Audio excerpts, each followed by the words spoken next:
Good morning friends. इससे पहले के वीडियो में हमने भगवत गीता के पहले अध्याय के पहले श्लोक के बारे में मैंने आप लोगों को कुछ बताया था। तो आज चलिए हम उसी अध्याय के दूसरे, तीसरे और चौथे श्लोक के बारे में डिस्कस करेंगे और आगे चल के मैं आप लोगों को बताऊंगी कि भगवत गीता का एक्चुअल रोल कहाँ पे है हमारे लाइफ में। हम अक्सर भगवत गीता पढ़ते तो हैं पर हम अच्छे से उसे समझ नहीं पाते हैं कि इसका प्रैक्टिकल रोल हमारे लाइफ में कहाँ पर है, हमें इसे अप्लाई कहाँ पे करना है। और इवन सिर्फ बड़े ही नहीं, ये बच्चों को भी कैसे हेल्प कर सकता है अपने स्ट्रेस, डिप्रेशन को दूर हटाने में, ये भी मैं आप लोगों को बताऊंगी। अगर आप लोगों को ये चैनल अच्छा लगे तो प्लीज़ लाइक कीजिए और सब्सक्राइब कीजिए ताकि मैं आने वाले वीडियोस में और भी अच्छे से भगवत गीता के बारे में आप लोगों को समझा पाऊँ। दृष्ट्वा तु पाण्डवानीकं व्यूढं दुर्योधनस्तदा आचार्यम् उपसंगमे राजा वचनं ब्रवीत। यहाँ पर संजय कहते हैं धृतराष्ट्र से, दृष्टवा यानी इसका मतलब है देख कर, तू लेकिन, पांडवानीकम अर्थात पांडवों की सेना को यहाँ पर पांडवानीकम कहा जा रहा है। व्यूढ़म व्यूहर रचना को, यानी कि जो भी प्लानिंग हो रही है। दुर्योधनस तदा, दुर्योधन यानी राजा दुर्योधन को कहा जा रहा है, तदा उस समय की बात को। आचार्य उपसंगमय यानी आचार्य यानी यहाँ शिक्षक को कहा जा रहा है, गुरु को कहा जा रहा है जिनके पास राजा दुर्योधन जाएंगे। राजा वचनम ब्रवीत, वचनम ब्रवीत का मतलब है शब्द, कोई भी शब्द जो राजा दुर्योधन अपने शिक्षक या गुरु के पास जाकर बताएंगे। तो इस श्लोक में यह बताया गया है कि संजय कह रहे हैं, हे राजन, पांडु पुत्रों द्वारा सेना की व्यूहर रचना देखकर राजा दुर्योधन अपने गुरु के पास गया और उसने ये शब्द कहे। यहाँ पर संजय बताते हैं कि जैसे ही राजा दुर्योधन देखते हैं कि पांडु पुत्र कैसे युद्ध की प्लानिंग करते हैं, वो अपने सेनापतियों को किस तरीके से इकट्ठा करते हैं, वो सब कुछ देखते हुए राजा दुर्योधन अपने शिक्षक के पास जाते हैं और जाकर कहते हैं। तो ये था दूसरा श्लोक। अब चलते हैं तीसरे श्लोक में। पश्यैतां पाण्डुपुत्राणाम् आचार्ये महतिं चामुमम् व्यूढां द्रुपदपुत्रेण तौ शिष्येन धीमता। यहाँ पर पश्यैताम का मतलब है देखिए इस। पांडु पुत्राणाम आचार्य यानी कि पांडु के पुत्रों की, आचार्य यानी यहाँ पर शिक्षक या गुरुजी को कहा गया है। महतीम, महतीम का मतलब है विशाल। चामुमम, चामुमम यानी सेना को कहा गया है। व्यूढ़म द्रुपद पुत्रेण तौ शिष्येन धीमता। व्यूढ़म यानी व्यवस्थिता, द्रुपद पुत्रेण यानी द्रुपद के पुत्र द्वारा, तौ का मतलब है तुम्हारे, शिष्येन शिष्य द्वारा, धीमता अत्यंत बुद्धिमान। यहाँ पर राजा दुर्योधन अपने गुरु के पास जाते हैं और कहते हैं, हे आचार्य, पांडु पुत्रों की विशाल सेना को देखे, जिसे आपके बुद्धिमान शिष्य द्रुपद के पुत्र ने इतने कौशल से व्यवस्थित किया है। यहाँ पर राजा दुर्योधन अपने गुरु के पास जाते हैं और पांडु पुत्रों के बारे में कहते हैं कि देखिए इनकी विशाल सेना को, जिसे आपके ही शिष्य द्रुपद के पुत्र ने इतने कौशल से सेना को व्यवस्थित किया है। तो यह था हमारा दूसरा श्लोका। अब चलते हैं तीसरे श्लोक में।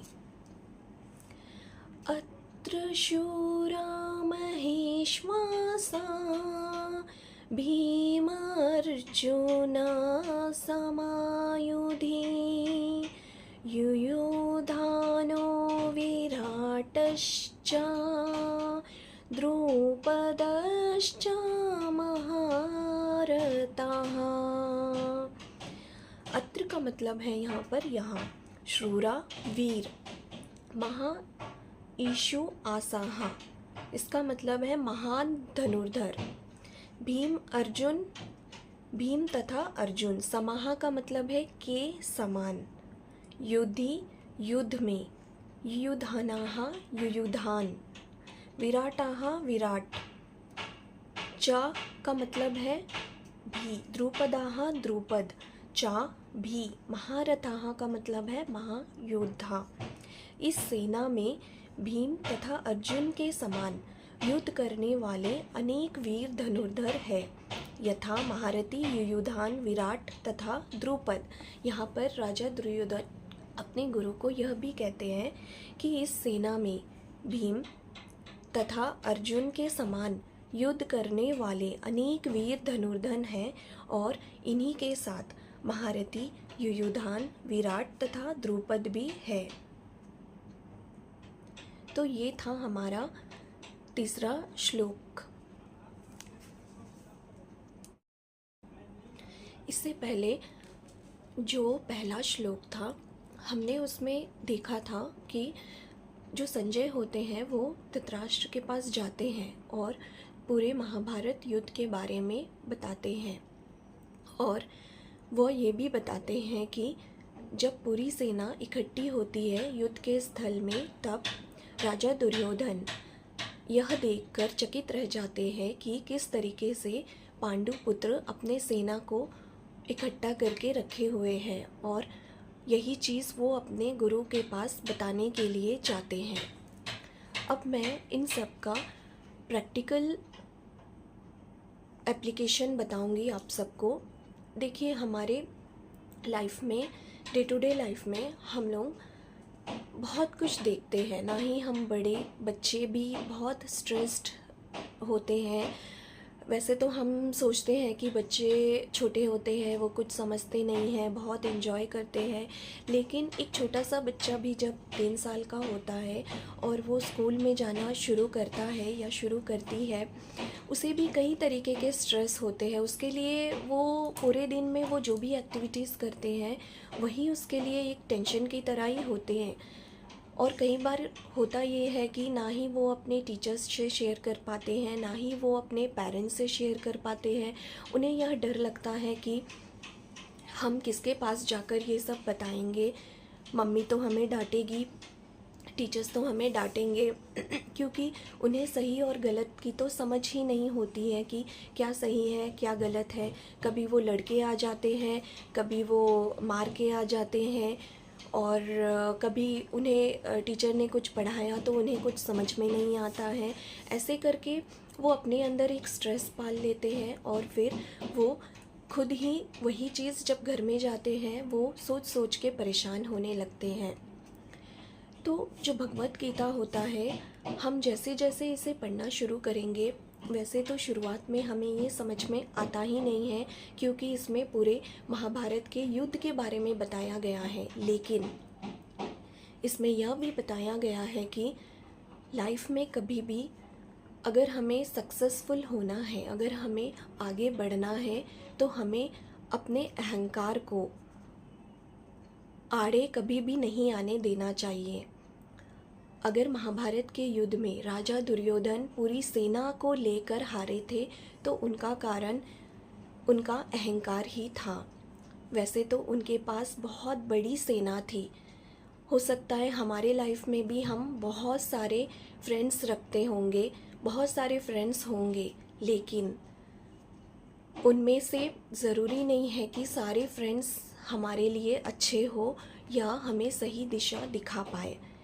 इसलिए हमें ज़रूरत है कि हम अपनी लाइफ में हमेशा एक ही फ्रेंड को चुने, यानी कि जैसे कि अर्जुन ने कृष्ण जी को चुना, एक ही कृष्ण जी को हमें चुनना है जो हमें सही दिशा दिखाए।